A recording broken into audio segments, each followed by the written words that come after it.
warahmatullahi wabarakatuh. Apa kabar? Kembali berjumpa dengan saya Hersman Arif dari Forum News Network. Pembusukan di institusi pemerintahan itu betul-betul berlangsung secara sempurna. Jika sebelumnya kita dihebohkan oleh putusan Mahkamah Konstitusi yang menolak gugatan paslon 01 dan 03 dalam sengketa Pilpres 2024 sehingga kemudian orang seperti Gibran yang putusannya lolos menjadi wakil presiden itu dinyatakan melakukan pelanggaran etik berat, pamannya yang memutuskan itu pelanggaran berat, tapi putusannya dianggap tidak cukup, bukan masalah gitu, dan apalagi juga termasuk penyimpangan-penyimpangan yang dilakukan oleh Presiden Jokowi, bapaknya Gibran itu yang disebut sebagai kecurangan pada Pilpres 2024 itu semua ditolak ya. Nah sekarang yang terjadi di KPK itu juga makin melengkapi itu. Walaupun sebenarnya kalau KPK ini sebenarnya kerusakannya sudah lebih awal ya. Ini yang salah puncaknya yaitu yang terjadi kemarin sebelumnya ya ini dengan ditetapkannya Firly Bahuri sebagai tersangka dalam kasus pemerasan. Tapi sampai sekarang Firly Bahuri pun juga belum ditahan. Nah kasus terbaru yang terjadi di KPK itu makin membuat kita menyaksikan bahwa betul-betul ini kerusakannya ini sempurna. Karena apa yang terjadi ini, ada seorang wakil ketua KPK, Nurul Gufron, yang akan diadili atau diperiksa oleh Dewan Pengawas KPK itu malah melaporkan balik anggota Dewan Pengawas. Dan tidak hanya itu, dia itu juga menggugat ke PT UN atau Pengadilan Tata Usaha Negara karena dianggap bahwa kasus yang menimpa dia itu yang dia akan diperiksa oleh Dewan Pengawas itu sudah expired. Ya, ini menarik. Saya juga baru tahu ternyata ada aturannya ya bahwa kasus kasus semacam itu, kasus pelanggaran itu atau temuan atas pelanggaran itu kalau lebih dari setahun itu dinyatakan expired. Jadi kalau kita melakukan pelanggaran ya di KPK rupanya berharap saja selama setahun itu tidak ketahuan sehingga begitu ada yang melaporkan itu sudah dianggap expired. Itu kalau kita menggunakan logika dan aturan-aturan yang disampaikan oleh Wakil Ketua KPK Nurul Gufron. Nah, kendati Nurul Gufron itu sedang berakrobat dia dengan melakukan laporan balik Albertina Ho, salah satu anggota Dewan Pengawas ke Dewan Pengawas, dan kemudian melakukan gugatan ke Pengadilan Tata Usaha Negara, tetapi Dewan Pengawas itu memutuskan akan tetap menyidangkan kasus Nurul Gufron. Nah, sidangnya itu direncanakan pada tanggal 2 Mei 2024. Apa kasusnya? Nah, ini yang saya kira sebenarnya tanpa melalui proses Dewan Pengawas pun kalau sudah melakukan semacam ini untuk lembaga sekelas KPK ya harusnya memang Nurul Gufron itu mundur ya seperti yang dituntut oleh para ex penyidik KPK. Kasusnya karena ini berkaitan dengan yang disebut sebagai trading of influence atau jual beli kekuasaan lah, itu yang sangat tabu, sangat terlarang bagi insan KPK. Nah, rupanya pada bulan Maret tahun 2022 itu Nurul Gufron ini pernah menghubungi Sekjen Kementerian Pertanian Kasih Subagiono, itu ada kerabatnya begitu sebutnya. Tapi kalau menurut Gufron itu adalah anak seorang temannya itu yang minta dipindah dari Kementerian Pertanian di Kementerian Pusat ke Jawa Timur, tepatnya di Malang, Jawa Timur. Ini rupanya ada seorang kerabat begitu kalau menurut versi dari ex penyidik KPK dari Nurul Gufron yang minta dimutasi untuk ikut pindah suaminya ke Jawa Timur, tapi karena tak kunjung dikabulkan permohonannya itu, dan kemudian Nurul Gufron menghubungi Sekjen Kementerian Pertanian.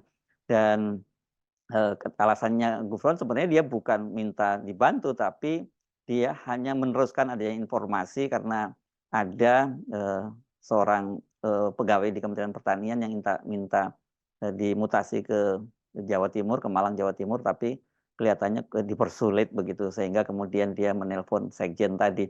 Nah, ini sebenarnya yang disebut sebagai trading of influence. Seharusnya tidak boleh ada seorang pimpinan KPK itu kemudian menelpon pejabat di kementerian berkaitan dengan mutasi seseorang. Apalagi kemudian ini muncul kasus ya, kan kita tahu bahwa bersama dengan Menteri Pertanian Syahrul Yassin Limpo itu, Kasdi ini kan termasuk Sekjen Kementerian Pertanian ini termasuk yang kemudian menjadi tersangka ya dalam kasus jual beli jabatan di Kementerian Pertanian. Nah, rupanya permintaan itu terjadi pada bulan Maret dan kemudian baru pada bulan Desember tahun 2023 itu dilaporkan ke Dewan Pengawas. Nah, karena pada waktu itu sudah KPK sudah menetapkan Syahrul Yassin Limpo, mantan Menteri Pertanian, sebagai tersangka bersama dengan Sekjen juga, makanya menurut Gufron, kenapa kemudian dia dilaporkan, ya ini sebagai serangan balik gitu para koruptor terhadap dia, dan karena itu kemudian dia dilaporkan ke Dewan Pengawas. Saya kira ini yang dipersoalkan oleh para eks penyidik KPK, yang dia menilai bahwa ini seorang wakil ketua seperti Nurul Gufron itu tidak tahu bahwa itu merupakan pelanggaran etik berat ya, melakukan trading of influence atau menjual trading itu apa ya, jual kekuasaannya lah begitu. Karena kan sangat mungkin saja kan mereka khawatir, takut gitu ada kasus dengan KPK, sehingga ketika seorang wakil ketua KPK menelpon ada kerabatnya atau ada pengakuan dia ada teman, ada anaknya temannya yang ingin pindah dan tidak kunjung dipindah juga, tidak kunjung dimutasi, ya langsung dikabulkan saja permintaan itu. Ini kan sebenarnya hal-hal semacam ini memang harus dihindari. Tapi yang menarik adalah mengapa kemudian Gufron itu menggugat Dewan Pengawas ke PT UN, Pengadilan Tata Usaha Negara, karena kata dia kasusnya itu sudah expired gitu ya. Karena kasusnya itu berlangsung pada bulan Maret dan kemudian harusnya pada bulan Maret tahun 2023 itu sudah expired.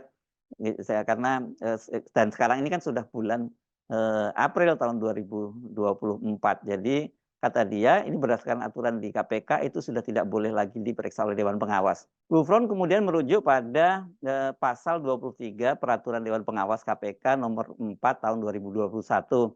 Diatur tentang laporan _ temuan atas dugaan terjadinya pelanggaran dinyatakan kedaluarsa dalam 1 tahun. Ini rupanya ada aturan semacam itu. Atas dasar tersebut, kata Gufron, ya mestinya dugaan pelanggaran etik yang dituduhkan kepadanya sudah kadaluarsa pada 16 Maret 2023. Dengan begitu, kata Gufron, saat dilaporkan pada 8 Desember 2023 sudah kadaluarsa karena Dewas telah lewat waktu kewenangan untuk memeriksa peristiwa tersebut. Tapi karena Dewan Pengawas masih memeriksanya, maka saya ajukan gugatan ke PT UN. Saya menilai tindakan Dewas itu melampaui wewenangnya secara waktu, katanya. Ini ini menarik juga ini. Ini kalau soal dari sisi legal formal, saya kira mungkin bisa terjadi perdebatan ini. Apakah kalau dalam bahasanya tadi itu temuan atau laporan ya, gitu. Itu satu tahun ya. Dan ini pertanyaan saya, apakah pada saat peristiwanya terjadi atau pada saat dilaporkan? Kalau berdasarkan di peristiwa yang terjadi, betul seperti dikatakan oleh Gufron tanggal 15 Maret 2022, jadi 16 Maret 2023 itu sudah kadaluarsa. Sementara kalau berdasarkan laporan itu kan pada 8 Desember. Artinya ya belum kadaluarsa, karena berarti itu akan kadaluarsa pada tanggal 8 atau tanggal 9 Desember 2024. Lepas dari ada aturan semacam itu, menurut saya agak aneh juga ya, ada semacam pelanggaran itu ada kadaluarsanya begitu. Namanya pelanggaran, saya kira apalagi pelanggaran etik tadi, tanpa ketahuan pun harusnya ketika terjadi pelanggaran semacam itu secara etika ya harusnya mengundurkan diri ya. Nggak perlu sampai di sidang di Dewan Pengawas, apalagi kemudian malah melakukan gugatan laporan balik dan juga menggugat ke PT UN. Nah, bagaimana dengan soal mengapa kemudian Nurul Gufron itu melaporkan balik Albertina Ho? Ini salah satu anggota Dewan Pengawas. Ini tampaknya berkaitan dengan adanya tindakan atau dugaan seorang jaksa di KPK yang memeras seorang tersangka sampai 3 miliar. Dan kemudian Albertina Ho ini sebagai salah satu anggota Dewan Pengawas yang bidang pengawasan ini, dia diminta oleh anggota Dewan Pengawas lain untuk mencari bukti itu berkaitan dengan transaksi keuangan, laporan transaksi keuangan dari orang yang sedang diperiksa oleh atau sedang diselidiki oleh Dewan Pengawas. Dan ini Kemudian dia menyurati PPATK untuk mendapatkan laporan transaksi keuangan milik si jaksa yang diselidiki itu. Nah ini menurut Nurul Gufron itu salah, itu tidak boleh seorang anggota Dewan Pengawas itu kemudian meminta hal-hal semacam itu ya, karena kata dia menegakkan etika itu tidak bisa dilakukan dengan melanggar hukum. Ada batasan kewenangan kan ya.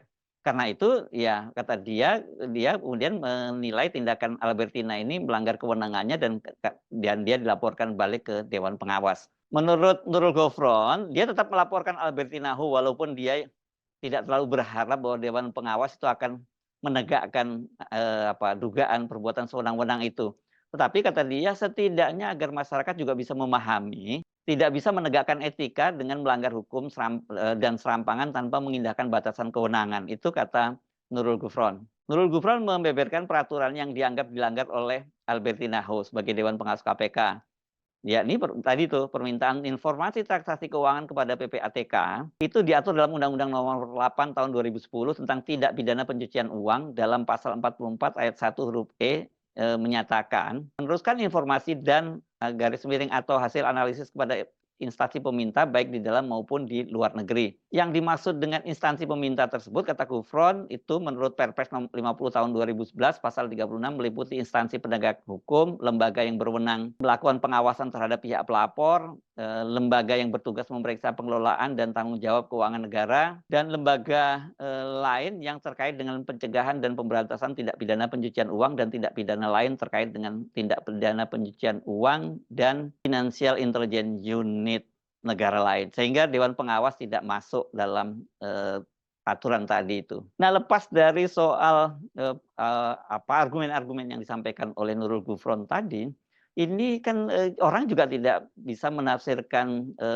bahwa itu bukan serangan balik dari Nurul Gufron. Sama seperti Gufron ketika menyatakan bahwa dia dilaporkan karena trading of influence, karena minta bantuan mutasi kerabatnya kepada sekjen di Kementerian Pertanian. Yang kata dia kenapa itu dilaporkan, baru dilaporkan sekarang karena ada kasus korupsi di Kementerian Pertanian. Sekarang ini juga bisa dipastikan kan berarti Gufron itu juga melakukan serangan balik kepada Albertina Hu karena dia akan disidang oleh Dewan Pengawas. Ini jadi saya kira coba bayangkan ya, ini sebenarnya soal yang sangat sederhana sekali. Saya sepakat dengan para penyidik dari ex-penyidik KPK bahwa untuk soal seperti ini mestinya orang seperti Nurul Gufron yang punya latar belakang sebagai seorang akademisi, itu kan dia dosen sebelum menjadi wakil ketua KPK itu, dia tahu bahwa ada soal yang lebih tinggi lagi, soal etika, dan soal etika ini di KPK selama ini memang dijunjung sangat tinggi, bahkan standarnya itu jauh lebih tinggi dibandingkan dengan instansi-instansi lain pemerintahan, bahkan lebih keras hukumannya, karena ya memang KPK ini kan sebuah lembaga yang menangani tindak pidana korupsi yang disebut extraordinary crime. Jadi memang mereka-mereka yang ada di sana itu betul-betul harus diawasi dan diatur dengan sangat ketat dan punya standar moral yang ketat, apalagi sebagai seorang pimpinan di KPK, sebagai wakil ketua KPK. Nah, peristiwa yang terjadi saat ini di mana Nurul Gufron akan disidang oleh Dewan Pengawas dan kemudian dia malah balik melaporkan seorang anggota Dewan Pengawas dan juga bahkan menggugat PT UN karena dengan alasan kadaluarsa ini, ya makin menunjukkan pada kita betapa instansi ini, bahwa KPK ini sebuah lembaga yang ini produk reformasi bersama Mahkamah Konstitusi itu diharapkan betul-betul bisa menjaga dan mengawal proses korupsi, ya kita makin jauh dari harapan karena di internalnya sendiri itu perilaku dari para penegaknya sendiri, bahkan pimpinannya itu ya sama saja dengan mereka yang melakukan tindak pidana korupsi. Contoh yang paling nyata adalah apa yang terjadi, apa yang menimpa Ketua KPK Firly Bahuri yang sekarang ini kan sudah ditetapkan menjadi tersangka dalam kasus pemerasan terhadap Syahrul Yassin Limpo, ya mantan Menteri Pertanian. Nah, Syahrul Yassin Limpo ini ditangkap dan kemudian ditahan dan ditetapkan sebagai tersangka, sekarang sudah disidang oleh KPK karena berkaitan dengan tindak pidana korupsi. Jadi bayangkan kalau lembaga-lembaga aparat, lembaga-lembaga penegak hukum, para petingginya seperti KPK itu, ya apalagi yang bisa kita harapkan dari lembaga semacam KPK ini. Saya kira memang, inilah contoh nyata betapa instansi instansi pemerintahan itu sekarang, semuanya mulai dari eksekutif, yudikatif, legislatif, semua sudah membusuk. Dan saya kira, kita, dalam kasus di, KPK itu mari kita saksikan saja, nggak perlu kita mendukung atau berpihak pada salah satunya, karena tentu saja kita mesti, eee, terhadap lembaga-lembaga semacam ini kita mesti menjaga jarak yang lebih, saya kira saran saya lebih baik ya nikmati saja, tontonan yang tidak menarik ini. Saya Sumunarif dari Forum News Network, sampai jumpa lagi. Wassalamualaikum warahmatullahi wabarakatuh.